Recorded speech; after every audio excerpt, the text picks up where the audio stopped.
சுப்பிரமணிய புஜங்கம் முதல் ஸ்லோகம் பார்க்கலாம். சதா பாலரூபாபிவிக்னாத்ரிஹந்த்ரி மகாதந்தி வக்த்ராபி பஞ்சாஸ்யமான்யா விதீந்திராதிமிருக்யா கணேஷாபிதாமே விதத்தாம் த்ரியம் காபி கல்யாணமூர்த்திஹி. பொதுவாகவே எந்த பூஜை பண்ணினாலும் நாம் கணபதியை வேண்டிப்போம் இல்லையா? அப்போ இந்த முதல் ஸ்லோகம் பிள்ளையார் மேலே சுப்பிரமணிய புஜங்க ஸ்தோத்திரம் நல்லபடியாக முடியணுங்கிறதுக்காக முதல்ல பிள்ளையாரை பிரார்த்தனை பண்ணுறார் பகவத் பாதாள். சதா பாலரூபாபி, சதான எப்பவுமே, பாலரூபக அபி பால ரூபமாக இருந்தாலும், அதாவது குழந்தை வடிவாக இருந்தாலும். பிள்ளையார் எப்பவுமே குழந்தை ஸ்டேஜ், அவர் வளர்ந்து பெரியவரானார்ங்கிறதே கிடையாது. அதே போல் மனசும் குழந்தை மாதிரி ஒரு தேங்காய் நைவேத்தியத்திலேயே அபாரமான வரங்களை கொடுக்கக்கூடியவர். அதனால சதா பால ரூபாபி விக்னாத்ரிஹந்த்ரி, விக்ன அத்ரிஹந்த்ரி, விக்னம்னா தடசங்கள் தடைகள், அத்ரினா மலை, இப்போ மலை போல் வரும் விக்னங்களை, ஹந்த்ரி அப்படின்னா இல்லாமல் பண்ணுபவர். அப்படி பாலரூபமாக இருந்தாலும் மலை போல் வரும் விக்னங்களையும் பொடி பொடி ஆக்கிவிடுவர். சதா பாலரூபாபி விக்னாத்ரிஹந்த்ரி மகாதந்தி வக்த்ராபி, மகாதந்தி அப்படின்னா பெரிய தந்தம் இருப்பவர், அதாவது யானை. வக்திரம்னா முகம். மகாதந்தி வக்த்ரா அபி, யானையினுடைய முகத்தோடு இருப்பவனாக இருந்தாலும். பஞ்சாஸ்யமான்யா, ஆசியம்னா முகம், பஞ்சாசியம்னா 5 முகங்கள். அப்படி 5 முகங்களை கொண்டவர் யாரு? சிவபெருமான். அவருக்கு சத்யோஜாதம், வாமதேவம், அகோரம், தத்புருஷம், ஈசான்யம் அப்படின்னு 5 முகங்கள். பஞ்சாசிய மான்யா, மான்யானா வணங்குபவர். இப்போ பரமசிவனும் வணங்கும், பரமசிவனும் மதிக்கும் ஆனை முகத்தவர். இப்போ சிவபெருமான் திரிபுர சம்ஹாரம் பண்ண போன போது அசுரர்கள் ஒரு விக்ன யந்திரம் ஸ்தாபனம் பண்ணியிருந்தாளாம். அதனால இவர் போடுற அஸ்திரங்கள் ஒன்றும் அசுரர்களை ஒன்றுமே பண்ண முடியலை. அப்போ சிவபெருமான் கணபதியை தியானம் பண்ணி பூஜை பண்ணினாரா. உடனே பிள்ளையார் வந்து விக்ன யந்திரத்தை உடைச்சி போட்டுவிட்டாராம். அதுக்கப்புறம் சிவபெருமான் திரிபுர சம்ஹாரம் பண்ணினார். அதனால சிவபெருமானாலேயே மதிக்கப்பட்ட பிள்ளை. விதீந்திராதி மிருக்யா, விதினா பிரம்மன், இந்திரன்னா இந்திரன். விதீந்திராதி பிரம்மன், இந்திரன் முதலானவர்களும், மிருக்யா தேடுபவர், இவர்கள் கூடி தேடுபவரான பகவான். கணேஷாபிதா, கணேஷாபிதா கணேசன் என்று பெயர் கொண்டவர். மேவிதத்தாம் ஸ்ரீயம், எங்களுக்கு ஸ்ரீயம், ஸ்ரீயம்னா மங்களங்களை, விதத்தாம் கொடுக்கட்டும். இப்போ அந்த பகவான் எங்களுக்கு மங்களங்களை கொடுக்கட்டும். காபி கல்யாணமூர்த்திஹி, காப்பினா ஏதோ ஒன்று, ஆனால் இங்கே அர்த்தம் அளவற்ற மகிமையோடு கூடினவர். கல்யாணமூர்த்திஹி, கல்யாணம்னா மங்களம், மங்கள வடிவமே ஆனவர், எப்போ நினைச்சாலும் சந்தோஷத்தை கொடுக்கக்கூடியவர். அவர் எங்களுக்கு மங்களங்களை கொடுக்கட்டும். அப்போ முழு ஸ்லோகத்தினுடைய அர்த்தம் எப்படி வரும்னா, எப்போதும் குழந்தை வடிவமாக இருந்தாலும் மலை போல் வரும் விக்னங்களை போக்கக்கூடியவர், யானை முகத்தவராக இருந்தாலும் 5 முகம் படைத்தவரான சிவபெருமானே மதிக்கும் கணபதி. பிரம்மா, இந்திரன் இவர்கள் தேடி வந்து நமஸ்காரம் பண்ணுகிறார்கள். கணேசன் என்று பெயர் கொண்டவர் இவர், மங்கள வடிவானவர். அப்படி கல்யாணமூர்த்தியான கணேசர் எங்களுக்கு மங்களங்களை அருளட்டும் அப்படின்னு கணேசர்கிட்ட பிரார்த்தனை பண்ணுறார் பகவத் பாதாள். இனி 2வது ஸ்லோகம் பார்க்கலாம்.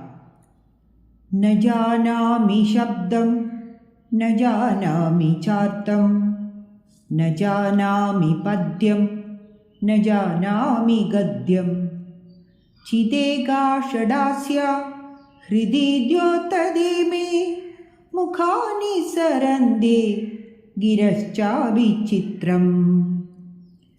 ந ஜானாமி சப்தம், ந ஜானாமி அப்படின்னா எனக்கு தெரியாது. என்னது? சப்தம், வார்த்தைகள், பதங்கள். ந ஜானாமி சார்த்தம், ந ஜானாமி ச அர்த்தம், எனக்கு வார்த்தைகளின் அர்த்தம் பொருளும் தெரியாது. ந ஜானாமி பத்யம், பத்யம்னா கவிதை, எனக்கு கவிதை எழுத தெரியாது. ந ஜானாமி கத்யம், கத்யம்னா ப்ராஸ், எனக்கு ப்ராஸும் தெரியாது. ஆனால் சிதேகா ஷடாஸ்யா ஹிருதி தியோததேமே, ஷடாஸ்யானா 6 முகங்களோடு கூடினதான சித்து, சித்துனா ஒளி, ஒரு ஒளி தியோத்ததே பிரகாசிக்கிறது, மே ஹிருதி என்னுடைய ஹிருதயத்தில் 6 முகங்களோடு கூடினதான ஒரு ஒளி பிரகாசிக்கிறது. அதனால முகானி சரந்தே கிரஸ்சாபி சித்திரம், முகா நிசரந்தே, முகாதுனா என்னுடைய முகத்தில் இருந்து, அதாவது வாக்கில் இருந்து, கிரஸ்சாபி சித்திரம், சித்திரம்னா ஆச்சரியம், ஆச்சரியமான வார்த்தைகள் நிசரந்தே அருவி மாதிரி கொட்டுறது. அப்போ என்ன சொல்கிறார் இந்த 2வது ஸ்லோகத்தில்?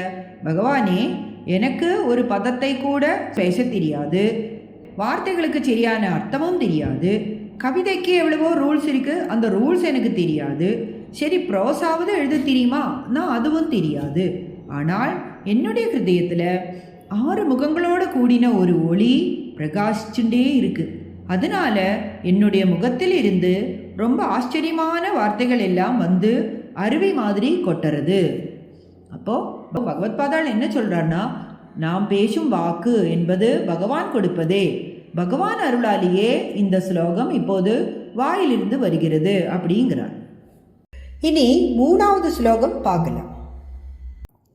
மயூராதிரூடம் மகாவாக்யகூடம் மனோஹாரி தேகம் மஹச்சித்தகேகம் மஹீதேவதேவம் மகாவேதபாவம் மகாதேவபாலம் பஜே லோகபாலம்.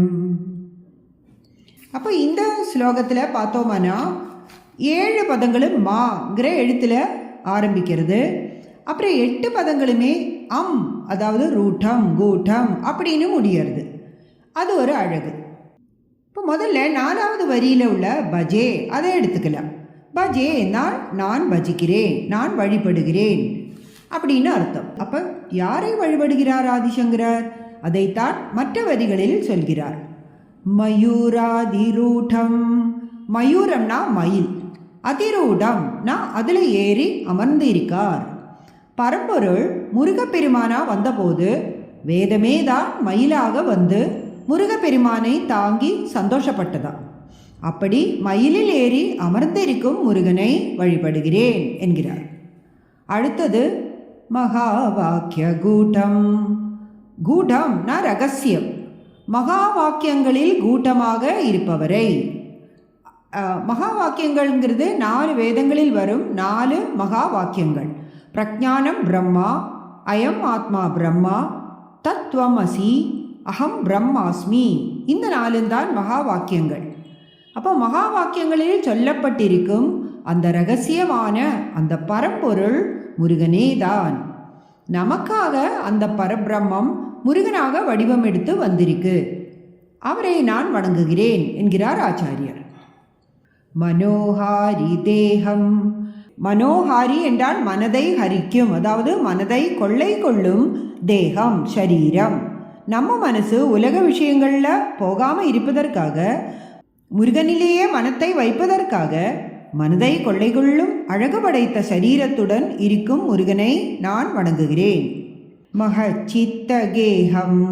மகச்சித்த கேகம், மகான்களுடைய சித்தத்தை, மனதை, கேகம் என்றால் வீடு, மகான்களுடைய மனதையே தனது வீடாக கொண்டிருக்கும் முருகனை நான் வழிபடுகிறேன். மஹீதேவதேவம். மஹி என்றால் பூமி. இப்போ மஹி தேவர்கள் என்றால் பூமியில் இருக்கக்கூடிய தேவர்கள், அதாவது பிராமணர்கள். மஹீதேவ தேவம் என்றால் பிராமணர்களுடைய தெய்வம். அப்படி பிராமணர்கள் முக்கியமாக முருகனை வழிபட வேண்டும் என்று இங்கே தெரிகிறது. அப்படி பிராமணர்களின் தெய்வமாக இருக்கும் முருகனை வழிபடுகிறேன். மகாவேத பாவம். மகாவேத என்றால் மகத்தான வேதங்களின், பாவம் என்றால் பொருள் அல்லது தாத்பரியம். அப்படி 4 வேதங்களின் பொருளாக இருப்பவனை நான் வணங்குகிறேன். அடுத்தது மகாதேவ பாலம். மகாதேவன் என்றால் பரமசிவன், பரமசிவனுடைய பாலன் என்றால் புத்திரன், அப்படி பரமேஸ்வரனுடைய குழந்தை என்று ஒரு அர்த்தம்.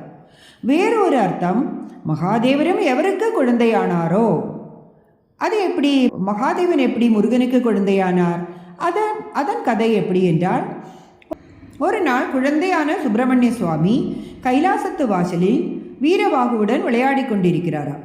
அப்போ பிரம்மா கைலாசத்துக்கு சிவபெருமானை பார்ப்பதற்காக வந்தாராம். வந்தவர் இந்த குழந்தைகளை பார்த்தும் அலட்சியமாக உள்ளே போனாராம். போய்விட்டு வெளியில் வரும்போது முருகப்பெருமாள் கேட்டாரா, எப்படி எங்ககிட்ட உத்தரவு வாங்காமல் நீங்கள் கைலாசத்துக்குள்ளே போனேன்? அப்போ பிரம்மா சொன்னாரா, நீ யாருடா சின்ன பையன் என்ன கேள்வி கேட்பதற்கு? நான் யார் தெரியுமா? 4 முகங்களால் 4 வேதங்களையும் ஓதி உலகத்தையே சிருஷ்டி பண்ணும் பிரம்மா நான் அப்படின்னு கர்வமாக சொன்னாராம். ஓ, இவ்வளவு கர்வமா? அப்படின்னா வேதத்தை சொல்லுங்கோ அப்படின்னாராம் குழந்தை முருகன். அவர் ஓம்னு ஆரம்பிக்கிறார். அப்படியானா இப்போ சொன்ன பிரணவத்துடைய அர்த்தத்தை சொல்லுங்கோ அப்படின்னாராம். அப்போ பிரம்மாவுக்கு அர்த்தம் சொல்ல தெரியல. அர்த்தம் தெரியாமல் நீங்கள் என்ன சிருஷ்டி பண்ண போகிறேன் அப்படின்னு பிரம்மாவை தலையில் குட்டி அவரை சிறையிலும் போட்டு விடுறார் முருகன். அப்புறம் தானே சிருஷ்டி பண்ணுறாராம். இதையெல்லாம் நந்திகேஸ்வரர் பரமேஸ்வரன் கிட்ட போய் சொன்னாராம். பரமேஸ்வரன் குழந்தைகிட்ட வந்து, ஏன் பிரம்மாவை சிறையில் போட்டாய் அப்படின்னு கேட்குறார். அவருக்கு பிரணவத்துக்கு அர்த்தம் தெரியலை, அதனால தான் அப்படின்னாராம். இதை கேட்டு பரமசிவன் உடனே குழந்தைய தூக்கி வச்சுண்டு, எனக்கும் தான் அர்த்தம் தெரியலை, பிரணவத்துக்கு பொருள் எனக்கும் சொல்லு அப்படின்னாராம். உடனே முருகப்பெருமான் பிரணவத்தின் பொருளை சிவபெருமானுடைய காதில் ஓதினாராம். அப்படி மகாதேவரும் எவருக்கு குழந்தையாக ஆனாரோ அப்படின்னு ஒரு பொருள் எடுத்துக்கலாம். அந்த முருகனை வழிபடுகிறேன் அப்படிங்கிறார் ஆதிசங்கரர். அடுத்தது பஜே லோகபாலம். லோகபாலம், லோகத்தை ரட்சிப்பவன், உலகத்தை எல்லாம் காப்பவன் முருகனே. அப்படிப்பட்ட முருகனை பஜே, நான் பஜிக்கிறேன், நான் வழிபடுகிறேன் அப்படிங்கிறார். அப்போ இதனுடைய முழு மீனிங்கையும் எப்படின்னா, மயிலேறி அமர்ந்து இருப்பவனும், மகா வாக்கியங்களின் இரகசியமான பொருளாக இருப்பவனும், மனத்தை கொள்ளை கொள்ளும் வடிவம் உள்ளவனும், மகான்களின் மனதில் குடியிருப்பவனும், பிராமணர்களின் தெய்வமாக இருப்பவனும், மகத்தான வேதங்களின் பொருளாக இருப்பவனும், மகாதேவனின் பாலனுமான அந்த முருகப்பெருமானை நான் வணங்குகிறேன் என்கிறார் ஆதி சங்கராச்சாரியர்.